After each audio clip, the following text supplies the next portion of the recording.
Okay जी। बिस्मिल्लाहिर्रहमानिर्रहीम। Students, आज ये हमारा चैप्टर नंबर 12 के लिए दूसरा लेक्चर है, जिसमें हम इलेक्ट्रिक फ्लक्स और इससे रिलेटेड तमाम इंफॉर्मेशन को कवर अप करेंगे। इलेक्ट्रिक फ्लक्स के हवाले से जो डेफिनेशन है वो मैं बाद में डिस्कस करता हूँ।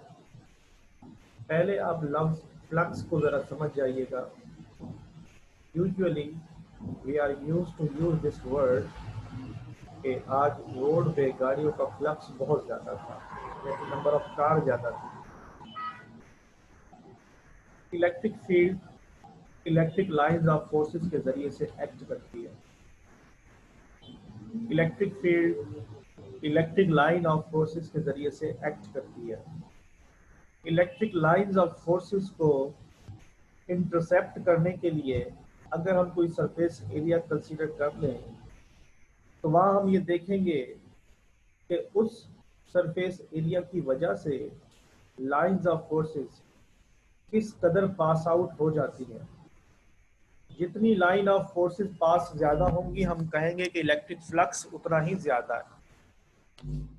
इसी बात को हम डायग्राम में भी समझ सकते हैं कि ये वो सरफेस है जिस सरफेस पर मैं इलेक्ट्रिक फ्लक्स डिस्कस करना चाहता हूँ।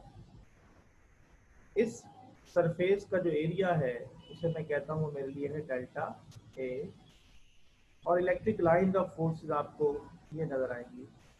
ये इलेक्ट्रिक इंटेंसिटी प्रोड्यूस करेंगे। इलेक्ट्रिक इंटेंसिटी एक वेक्टर क्वांटिटी है और सरफेस एरिया जब कोई स्पेसिफिक डायरेक्शन में लिया जाएगा तो ये भी एक वेक्टर क्वांटिटी है। हमारे पास इलेक्ट्रिक फ्लक्स का जो फॉर्मूला बनेगा that is dot product of electric intensity और सरफेस एरिया। स्टूडेंट्स, मैंने यहाँ पे लफ्ज डॉट प्रोडक्ट इस्तेमाल किया है। डॉट के बारे में याद रखिएगा, ये इस तरह की मल्टीप्लिकेशन ऑफ वेक्टर होती है जिसमें दो वेक्टर जब मल्टीप्लाई होंगे उसका नतीजा एक स्केलर क्वांटिटी आएगी। यानी ये जो फ्लक्स आपके पास हासिल होगा ये फ्लक्स स्केलर है, जबकि दोनों क्वांटिटी जिनका डॉट प्रोडक्ट निकाला जा रहा है ये क्वांटिटीज वेक्टर पाई जाएंगी।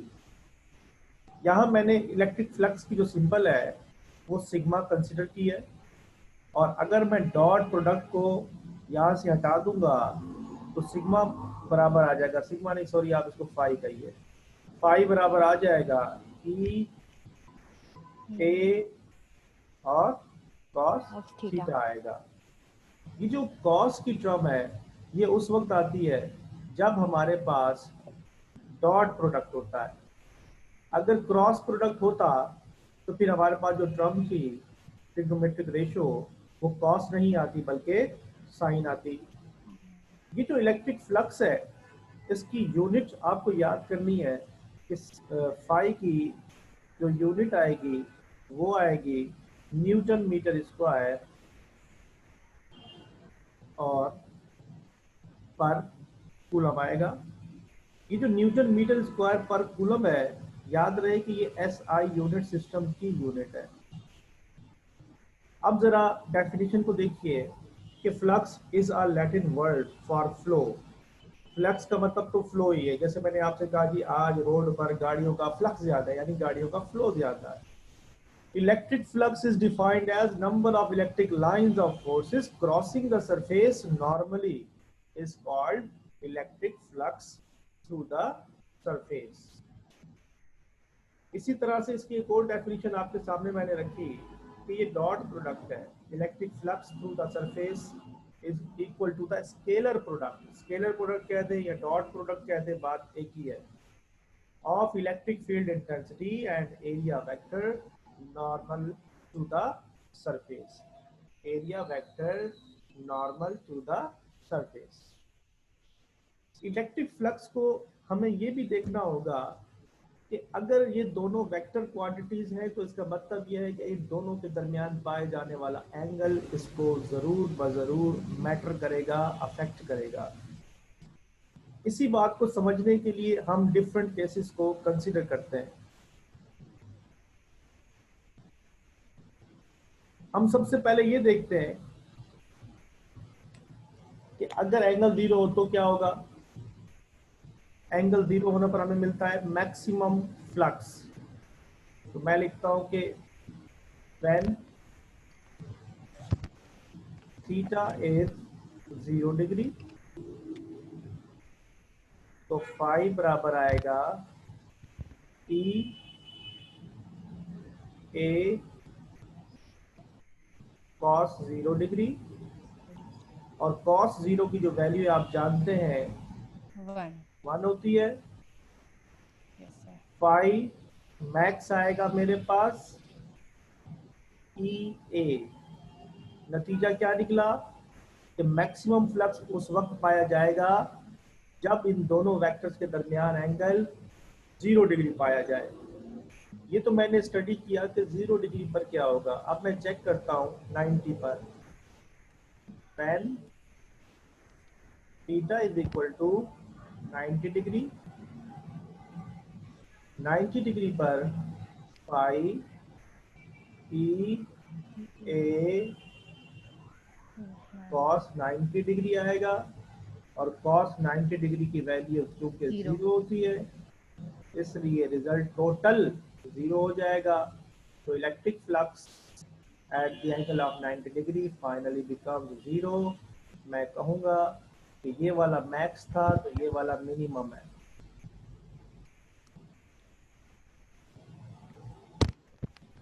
पहला मैक्सिमम आया और फिर मिनिमम आया। अच्छा, तीसरा जो केस है हमारा हम वो भी डिस्कस करेंगे।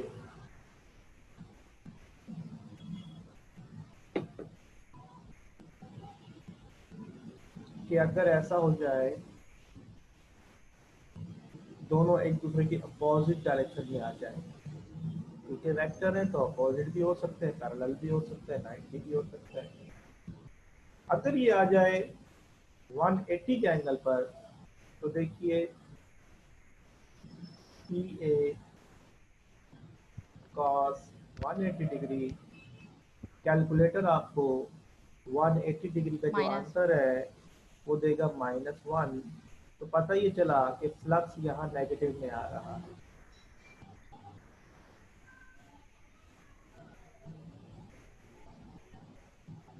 तो हम कहेंगे ये हमारा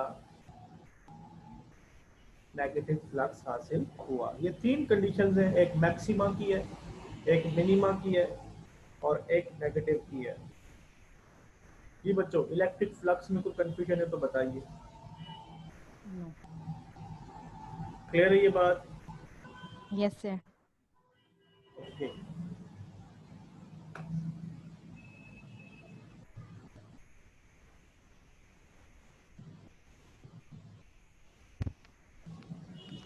अब मैं इसके बाद इलेक्ट्रिक फ्लक्स के इस कॉन्सेप्ट को डिफरेंट सिनेरियोज में डिस्कस करूंगा। सबसे पहले हम एक चार्ज रखेंगे एक स्फीयर के सेंटर पर और फिर चेक करते हैं कि वहाँ फ्लक्स क्या आता है। दैट्स व्हाई मैं इसको यहाँ से अब स्क्रीन को क्लियर कर रहा हूँ, आप तक ये स्क्रीन पहुँच जाएगी।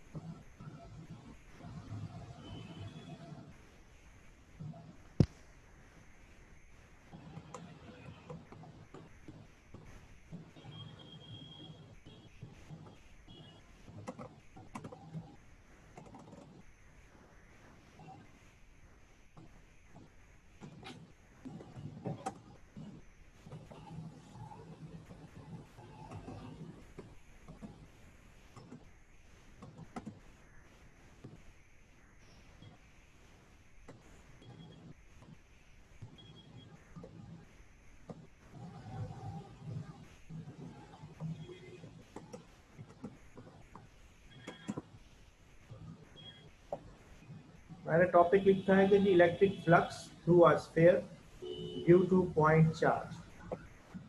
बच्चों याद रखो कि वर्ड पॉइंट चार्ज हम बार बार इस्तेमाल करेंगे। पॉइंट चार्ज का मतलब ये होता है कि हमने कोई भी चार्ज कंसीडर किया और उसकी जो वैल्यू है वो हम क्यों कंसीडर करेंगे। ये थ्योरेटिकल टर्म है। पॉइंट चार्ज का कॉन्सेप्ट ही यही है।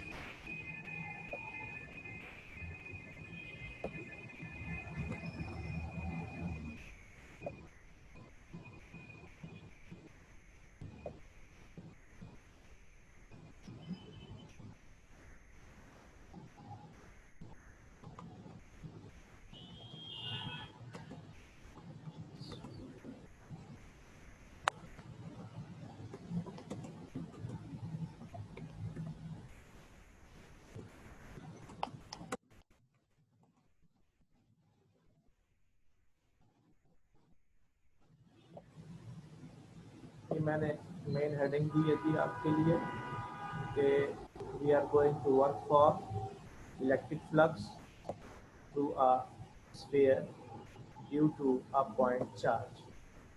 बच्चों इस टॉपिक के लिए मैं कुछ अजम्पशन करूंगा सबसे पहले कि let I have a sphere. याद रहे ये एक स्फीयर है, ये सर्कल नहीं है।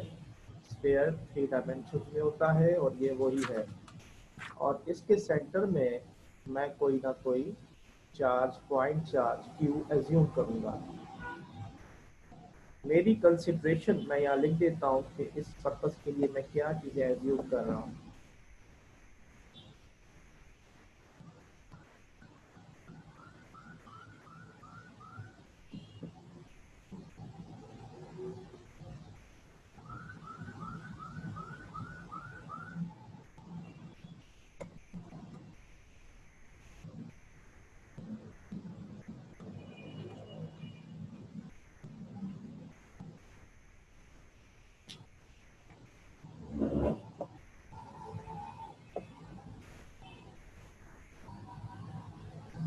Consider a hollow sphere of radius r and q is the point charge placed at its center।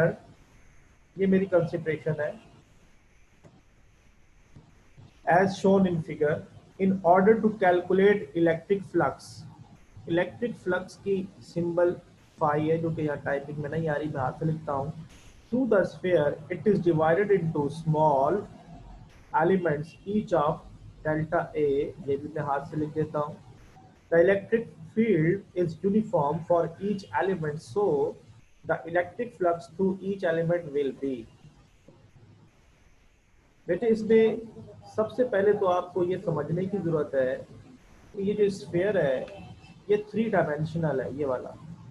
यहाँ मैंने एक पॉइंट चार्ज रखा जिस चार्ज का अमाउंट क्यू है, और मैंने कहा कि इलेक्ट्रिक फ्लक्स जो मैं कैलकुलेट करूंगा वो फाई है। ईच एलिमेंट जो है वो आपका डेल्टा ए है। किया क्या, हमने इस स्फीयर को सबसे पहले तो ये एज्यूम करना है कि ये एक स्फीयर है, और इस स्फीयर को हमने स्मॉल एलिमेंट्स में, छोटे छोटे पीसेस में हमने इसको तोड़ देना। देखें इस तरह से, जैसे आप छोटे छोटे पीसेस को भी इसको स्फीयर को पूरे को तोड़ सकते हैं। ये जो एक एलिमेंट है इसका जो सरफेस एरिया मैंने एज्यूम किया वो डेल्टा ए है। क्या ये डायग्राम समझ में आई है सबको? Yes sir. यस। और बाकी बच्चे? Yes sir. पूरा जो स्फीयर है वो 3 डायमेंशनल है, और पूरे स्फीयर को मैंने छोटे छोटे एलिमेंट्स में डिवाइड कर दिया। मैं सबसे पहले सिर्फ किसी एक एलिमेंट पर फ्लक्स कैलकुलेट करूंगा। अगर एक एलिमेंट पे फ्लक्स कैलकुलेट हो जाए तो फिर हम थ्रू स्फीयर भी कैलकुलेट कर सकते हैं। जब हम थ्रू स्फीयर कैलकुलेट करेंगे तो एरिया की जो वैल्यू है वो हमारे पास टोटल आनी चाहिए, जो कि एरिया ऑफ स्फीयर का फार्मूला होता है, दैट इज 4πr²। सबसे पहले तो मैं लिखता हूँ कि वो जो फ्लक्स है वो होगा क्या। भाई अभी हमने जिक्र किया कि फ्लक्स का जो फार्मूला है वो होता है E डॉट डेल्टा ए, और ये बराबर होता है E डेल्टा ए, और साथ में क्या आएगा, कॉस थीटा आएगा। इस केस में बच्चों याद कर लो कि थीटा की वैल्यू स्फीयर के केस में 0 आती है। अगर थीटा 0 है तो यही आप लिख दो कि cos 0 की जो वैल्यू है वो 1 आएगी, और फाइनली आपके पास जो फाई का रिजल्ट आएगा वो आएगा E delta delta A A multiply by 1 यानी multi ई डेल्टा ए आएगा। delta A. ये हमारे पास फाइनल रिजल्ट है स्फीयर के केस में।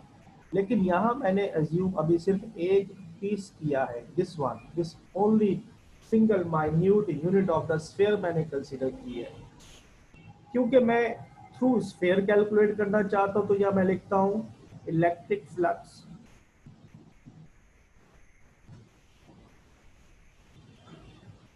थ्रू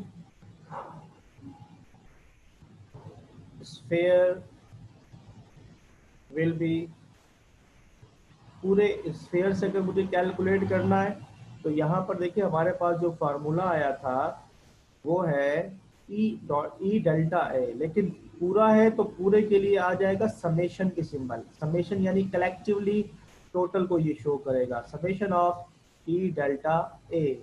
बेटे इलेक्ट्रिक इंटेंसिटी तो यहाँ से प्रोड्यूस होगी ना, चार्ज से, वो through out the sphere identical है, एक जैसी है, ना ही हमने इसको डिवाइड किया है।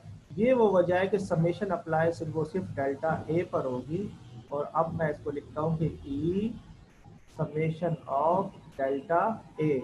समेशन ऑफ डेल्टा ए का मतलब एक कंप्लीट एरिया बताइए भाई। कंप्लीट एरिया जो कि आएगा इसका स्फीयर का, ये मैथ्स का फार्मूला है कि area of a sphere is known as 4 pi r का R square स्क्वायर आएगा। square. इस वैल्यू को अगर आप चाहें तो पुटअप कर सकते हैं कि हमारे पास ये ई टाइम्स हो जाएगा 4 4 पाई pi आर स्क्वायर। ये square. मेरे पास फाई की वैल्यू आ गई। अब इसके अंदर ये जो इलेक्ट्रिक फील्ड इंटेंसिटी है, ये हम कल की क्लास में पढ़ चुके हैं कि ड्यू टू पॉइंट चार्ज ये होती है के q upon r square. Oh. निकाला था ना कल हमने ये। Yes, sir. ये वैल्यू अगर मैं यहाँ पुटअप करूँगा तो मेरे पास फाइव बराबर आ जाएगा 1/4 पाई 1/4 पाई एप्सिलॉन नॉट। ये बेटे वैल्यू के की मैंने लिखी है, साथ में आएगा क्यू अपॉन में आएगा आर स्क्वायर। ये इलेक्ट्रिक इंटेंसिटी की वैल्यू है, ये मल्टीप्लाई होगी 4 पाई आर R स्क्वायर से। square. बोलो बच्चों, यहाँ तक कोई प्रॉब्लम है किसी को? No, sir. बाकी गर्ल्स क्यों खामोश है बेटे, नाश्ता नहीं किया? जवाब दीजिए। No sir. क्या नो सर? कुछ समझ में नहीं आ रहा। ये जवाब है? नहीं, कोई प्रॉब्लम नहीं। बेटे ये जो आर का स्क्वायर है ये इस आर स्क्वायर से कैंसिल होगा, ये जो 4 पाई है ये इस 4 पाई से कैंसिल होगा। देन फाइनल रिजल्ट जो आपको मिलना चाहिए वो होगा 5 बराबर है 1/एप्सिलॉन नॉट Epsilon naught मल्टीप्लाई में क्या आ गया, क्यू आ गया। cube. कोई और टर्म बची है या नहीं बची? No. कोई और टर्म नहीं है। तो ये हमने एक फाइनल रिजल्ट निकाला जो कि आपको डिस्क्राइब करके दे सकता है कि अगर एक स्फीयर के अंदर सेंटर में अगर आप कोई चार्ज रखेंगे तो उस चार्ज की वजह से थ्रू स्फीयर कितना फ्लक्स आएगा।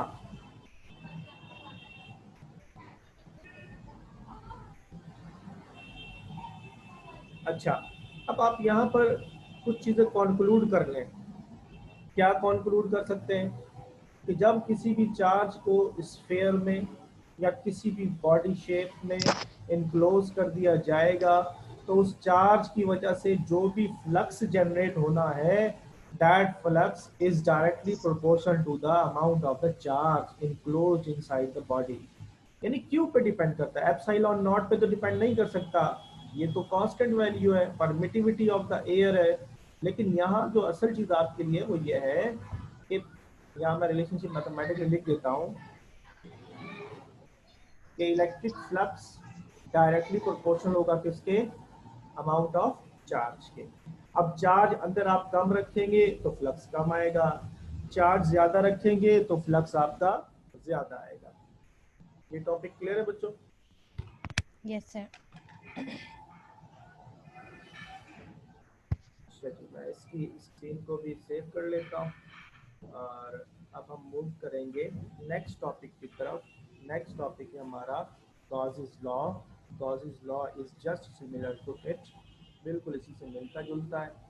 सिर्फ फ़र्क ये होगा यहाँ हमने जो शेप ली है वो स्फेरिकल ली है, और गॉसेस लॉ में जो हम शेप लेते हैं वो इरेगुलर शेप होती है। ये रेगुलर शेप है और वो इरेगुलर शेप होगी। रेगुलर शेप में और इरेगुलर शेप में जो एरिया का कॉन्सेप्ट है वो सेम रहेगा।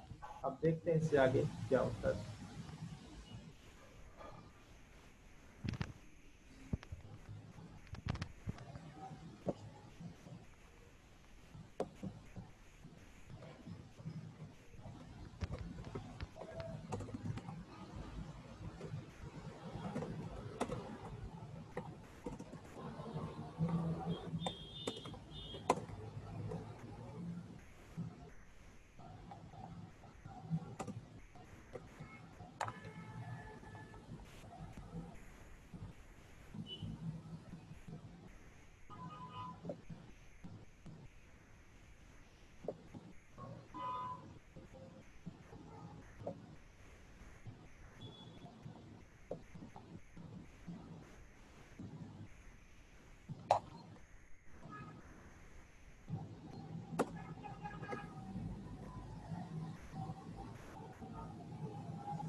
सही चल रहा है।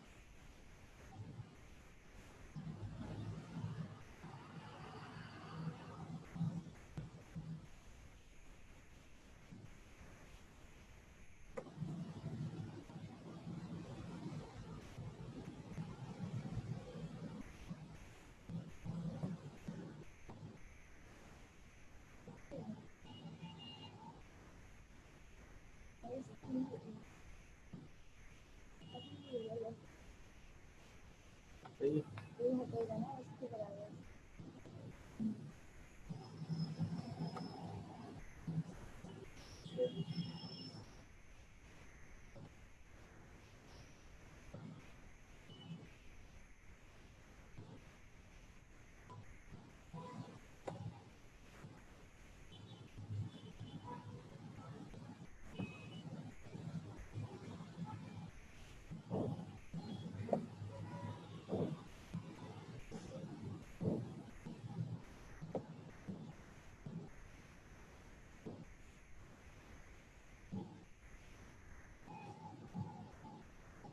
अच्छा बच्चों, इसका स्टेटमेंट आपको मैं बाद में समझाऊंगा, पहले ज़रा यहाँ एक डायग्राम को समझिए कि लेट्स से मैंने यहाँ पर कोई भी एक गॉसियन सरफेस कंसिडर कर ली।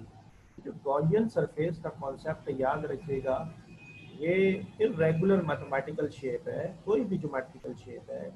अब इसके अंदर हमने मल्टीपल चार्जेस रख दिए। एक चार्ज Q1 है, फिर Q2 है, फिर Q3 है, फिर Q4 है, चलता रहेगा, Qn तक चलेगा। इसको मैं कहता हूँ ये Q1 है, इसको मैं कहता हूँ ये Q2 है और ये Q3 है, चलता रहेगा। जो लास्ट वाला है वो Qn है। इससे पहले हमने जो काम किया वो था कि स्फीयर के सेंटर में एक चार्ज मौजूद है। अब जो हम काम करेंगे उसमें एक नहीं मुताद्दिद कई चार्जेस मौजूद हैं।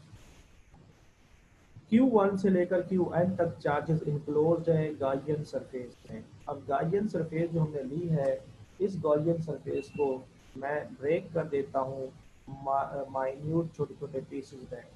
ये मेरी वो डिवीजन है, ताकि मैं एक पीस को कंसिडर करूँगा, फिर उस एक पीस से हम पूरे सरफेस पे चले जाएंगे। जी बच्चों, यस नो में जवाब दें। क्या ये डायग्राम समझ में आई आपको?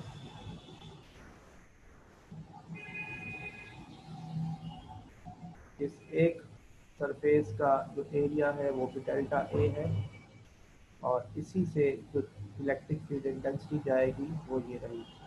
दोनों के दरमियान जो एंगल है वो जीरो का बनेगा because both are at the same direction. जी स्टूडेंट बताइए, यस नो में जवाब दें। डायग्राम क्लियर है?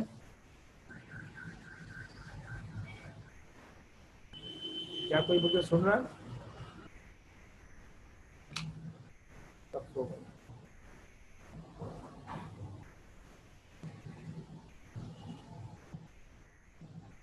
बुशरा आसिफ, मेरी आवाज आ रही है आपको?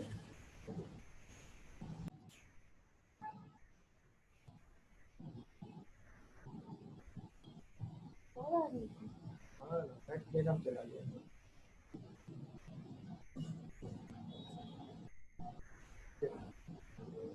जी स्टूडेंट्स, क्या आप मुझे सुन पा रहे हैं? Yes sir. अच्छा जी, बेटे बीच में नेट मेरा डिस्कनेक्ट हो गया था, मेरी सारी मेहनत ज़ाया हो गई। ये बताएं, जो डायग्राम मैंने बनाई थी वो आप लोगों ने देख ली थी? Yes, sir. Yes sir. चलिए थोड़ी सी मेहनत मैं दोबारा करता हूँ अब, क्योंकि रिकॉर्डिंग भी हो गई है ना।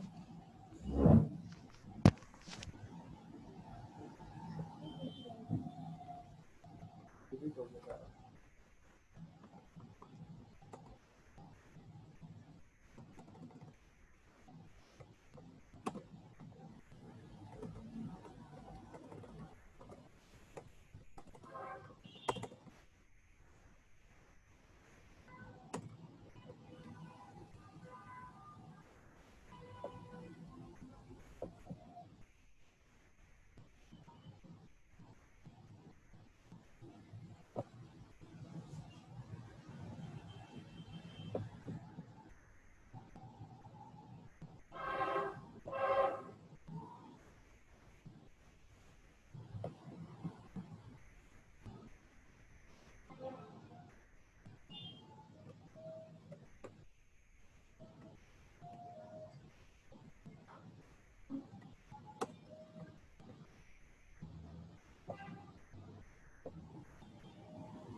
ओके जी स्टूडेंट्स, दोबारा देखिएगा। मैं यहाँ पे आपसे जो जिक्र कर रहा था वो ये है कि गॉसियन सरफेस मैंने यहाँ कंसीडर की। इस गॉसियन सरफेस में मल्टीपल चार्जेस कंसीडर कर लिए। पहले वाले एग्जांपल में ये था कि सिर्फ एक चार्ज था, अब चार्जेस एक नहीं है, मल्टीपल है। Q1, Q2, Q3, 4, 5 और फाइनली मैं कहूँगा Qn तक चार्ज मौजूद है। और इस गॉसियन सरफेस को मैं डिवाइड कर देता हूँ छोटे छोटे पीसेस में, और वो जो डिवीजन है वो इस तरह से कुछ होगी। और फिर मैं ये कंसीडर करूँगा कि किसी एक पीस पर, किसी एक स्मॉल एरिया पर मैं फाइंड आउट करूँ electric intensity.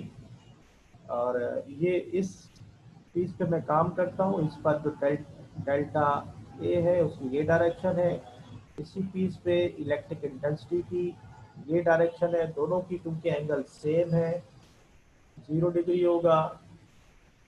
Total outward electric flux हम निकालना चाहते हैं due to number of charges. I repeat, due to number of charges. पहले जो हमने निकाला था वो ड्यू टू वन चार्ज था, ओनली क्यू। अब क्यू नहीं है, Q1, Q2, Q3, Q4 सब है। गॉसेस का लॉ आपको इसी को कैलकुलेट करने का तरीका सिखाता है। The total outward flux through any closed surface is equal to the total charge enclosed divided by epsilon naught. ये सिंबल लिखेंगे आप epsilon naught. Mathematically हम कहते हैं consider a closed surface enclosing the total charge Q. Then by Gauss's law total outward flux will be. Gauss कहता है कि जो टोटल आउटवर्ड फ्लक्स है आपका वो आएगा चार्ज इनक्लोज्ड, यानी उसके अंदर जितना भी चार्ज मौजूद है उसको आप डिवाइड करेंगे एप्सिलॉन नॉट से, और चार्ज क्योंकि टोटल क्यू है तो ये मल्टीप्लाई होगा 1 अपॉन एप्सिलॉन नॉट से। तो ये हमारे पास जो गॉस का लॉ है हम इसको प्रूफ भी करते हैं। अब इसे प्रूफ करने के लिए मैं एज्यूम करता हूँ एक गॉसियन सरफेस जो कि डायग्राम में मौजूद है। मैं ये भी एज्यूम करता हूँ कि हर पीस से फ्लक्स आएगा, और अंदर ये भी मैं एज्यूम करता हूँ जो चार्जेस मौजूद हैं वो Q1, Q2, 3, 4, 5 तक जाते हुए N तक जाएगा। अच्छा, ये जो मेरी अजम्पशन है वो यही है कि अगर एक पीस से फ्लक्स जाएगा, एक पीस से कोई फ्लक्स जाएगा तो वो होगा 5 1, दूसरे से जाएगा तो 5 2, इसी तरह टोटल n है तो टोटल जाएगा 5 n तक। इसको मैं कह देता हूँ इक्वेशन नंबर 1। अब मैं कैलकुलेट करता हूँ electric flux due to charge Q1। अगर flux due to charge Q1 होगा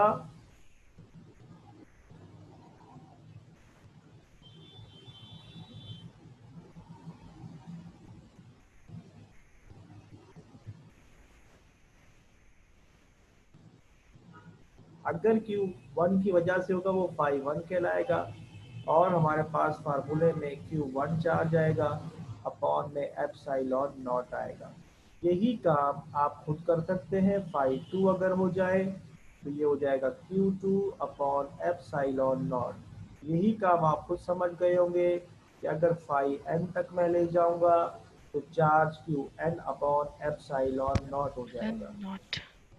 जी बच्चों, यहाँ तक कोई इशू है किसी को? बोलिए, मेरी अजम्पशन क्लियर है सबको?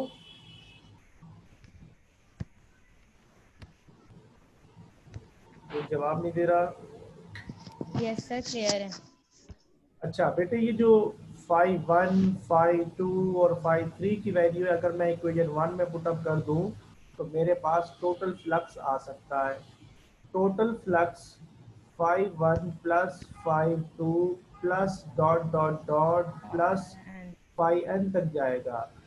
तो ये जो टोटल फ्लक्स है ये बराबर आया Q1 upon epsilon not plus Q2 upon epsilon not dot dot dot, और फाइनली आएगा Qn upon QN epsilon not. epsilon इन सब में आप गौर कर लो कि 1 अपॉन एप्सिलॉन नॉट कॉमन है, उसे मैं कॉमन लेता हूँ।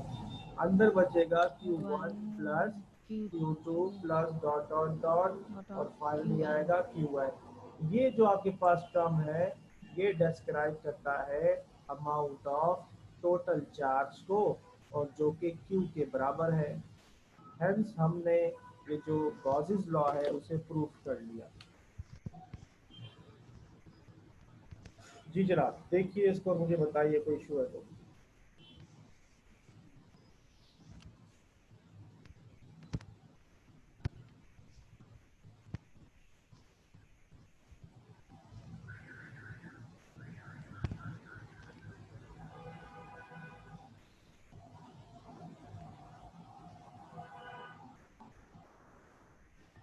जी बच्चों, क्लियर है ये?